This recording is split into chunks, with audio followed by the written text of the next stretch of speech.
All right, ready to shrink down to atomic size. Today, we're diving deep into diffusion. Ooh, sounds tiny. It is, but also kind of huge. You know when you drop a dye tablet into water and the color spreads? Yeah, like those bath bombs my kids love. Exactly. That's diffusion in action. But we're talking atoms, not dye, moving inside materials. And trust me, this is way cooler than watching bath bombs fizz. I'm intrigued. Why is it so important? Well, this atomic dance is behind some big things, like how steel gets its strength or how those tiny computer chips are made. No way. So those little chips in our phones, it's all about how atoms move around. You got it. We're diving into a materials science textbook chapter that breaks down this whole diffusion process. All right, I'm ready. My mind's prepped for blowing. Perfect. So, diffusion basics. The textbook says it's atoms jumping from one spot to another inside a material. So they just hop around randomly, kind of like popcorn kernels in a hot pan. Not totally random, more like organized chaos. Okay, I can picture that. Think of a room full of people, all trying to move. Some bump into each other and change direction. Others find a clear path. So like a really packed dance floor. Exactly. Atoms are constantly vibrating, and sometimes they get enough energy to hop to a new spot. So like when the beat drops and everyone shuffles around. Exactly. Now, the textbook talks about two main types of diffusion, vacancy and interstitial. Vacancy and interstitial, those sound more like scientific terms than dance moves. They do, but think of vacancy diffusion, like musical chairs.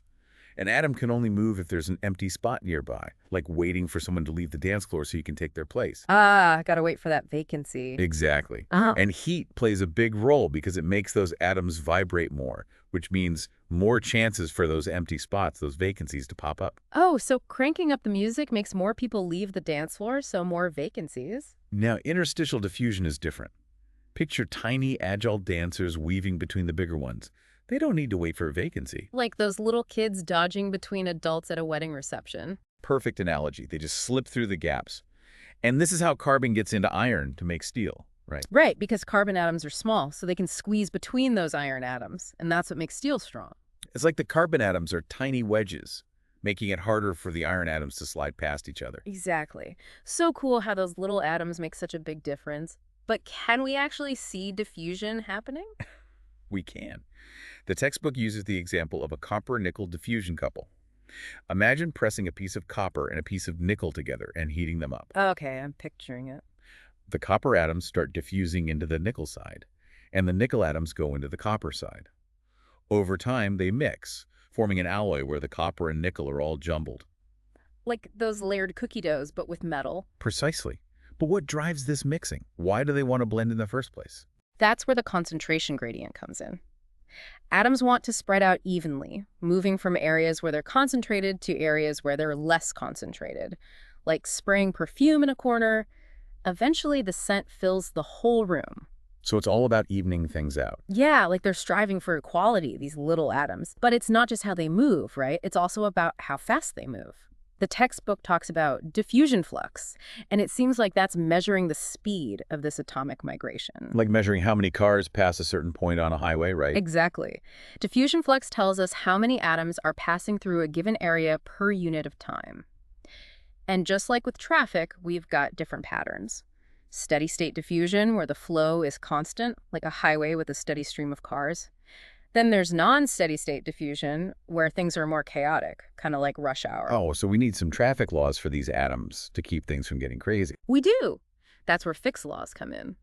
Think of them as the traffic regulations of the atomic world. They help us predict and calculate how fast atoms will move based on things like temperature, concentration gradients, and the type of material. Wait, even atoms have rules to follow. Hilarious and mind-blowing. But seriously, how does this theoretical atom hopping apply to real life? One key application is heat treatment.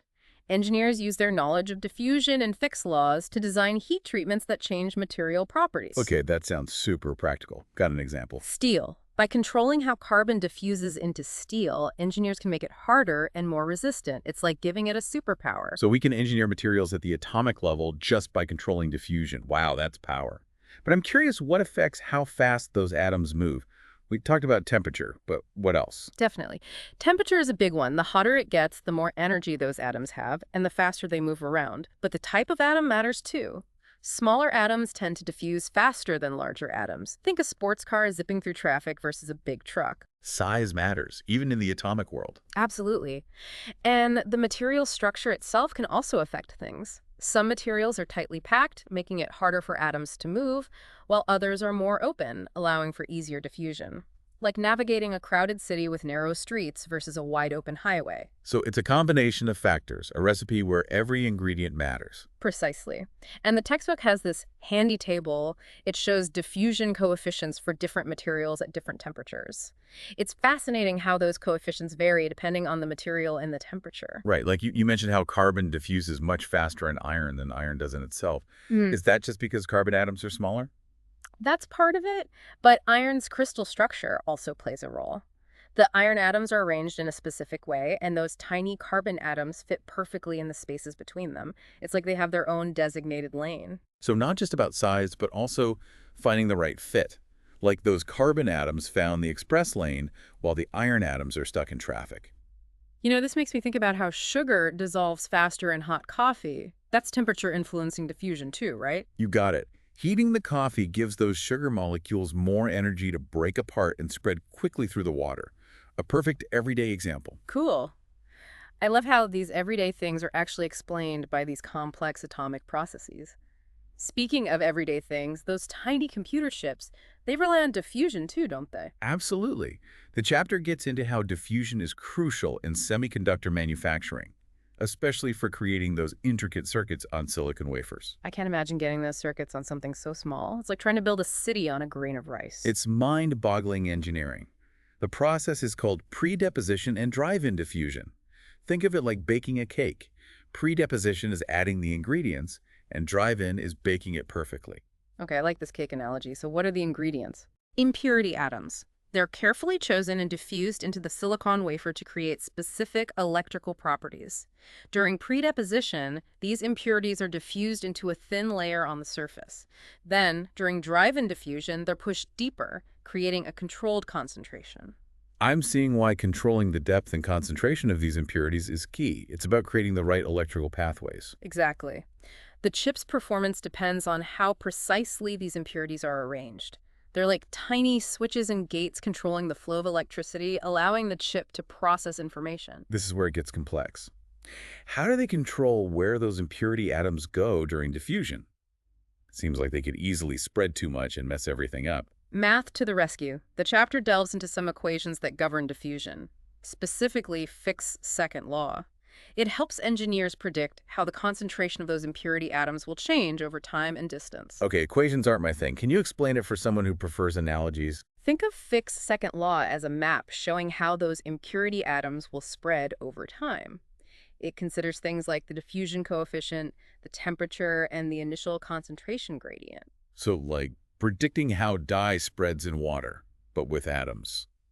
And using math instead of just watching it happen. Exactly. And the cool part is engineers can use these equations to fine-tune the diffusion process, creating precise patterns of impurities within the silicon wafer. Like sculpting with atoms. But this Gaussian error function the chapter mentions, is that part of Fick's second law? I vaguely remember it from college math, and it wasn't my favorite. It is part of the solution, but no worries, you don't need all the math details. The key takeaway is that it gives engineers a powerful tool to model and control the diffusion process. They plug in values for time, temperature, diffusion coefficient, and the Gaussian error function helps them predict what the final concentration will look like. Like a crystal ball showing how diffusion will unfold based on the parameters they set. Pretty incredible. It is, and this precision is what lets them create those tiny, complex circuits that power our smartphones, computers, and all sorts of devices. It's amazing how these equations bridge the gap between the world of atoms and the world of technology. So we talked about temperature and atom types affecting diffusion, but anything else? Yes. The chapter highlights a few more things, like the material's crystal structure and the presence of defects. Defects? What kind of defects? Imagine a perfectly ordered crystal lattice, like a stack of oranges at the store. Now imagine a missing orange or one out of place. Those are defects, and they can create easier paths for atoms to move around. Like shortcuts for the atoms. A secret passageway through a crowded room. Exactly. And these shortcuts can speed up diffusion, but remember they're super tiny, so they don't always have a huge impact overall. It's like a detective story, piecing together clues about diffusion, We've got temperature, atom size, crystal structure, defects, a whole web of factors. It is, and the chapter shows how all these factors can work together to either speed up or slow down diffusion. A delicate balance for engineers to understand, to control materials at the atomic level. It's incredible how much is happening at such a tiny scale. Yeah. Really makes you appreciate the complexity of materials. And speaking of complexity, the chapter keeps mentioning these diffusion coefficients. Can you remind me what those are and why they're so important? Sure. Remember that table comparing diffusion rates for different materials? Those numbers are the diffusion coefficients. They tell us how easily an atom can move through a material at a specific temperature. Right, and we were saying how carbon has a much higher diffusion coefficient in iron than iron does in itself, which is why it moves around so quickly in steel. So these coefficients are like fingerprints for different atoms showing how they like to diffuse. Exactly. They help us understand the kinetics of diffusion. They're really important for lots of applications. Engineers use them for designing heat treatments, predicting how electronic devices will work, even understanding how pollutants move through the environment. Wow, so these little numbers pack a punch. They give us a peek into how atoms move and how that affects the world around us. This whole deep dive has been so eye-opening. It's like we're seeing this invisible dance of atoms that keeps everything going. It's a beautiful and complex world down there, and the more we learn about these basic processes, the more possibilities we unlock for designing and engineering incredible materials. Absolutely. It's amazing to think that by understanding how atoms move, we can create things like stronger steel and more efficient computer chips. Who knows what we'll be able to do in the future as we learn even more? There's so much more to uncover. As we explore things at the nanoscale, the possibilities for making totally new materials with crazy properties seem endless. It's a reminder that even in everyday materials, there's hidden beauty and complexity.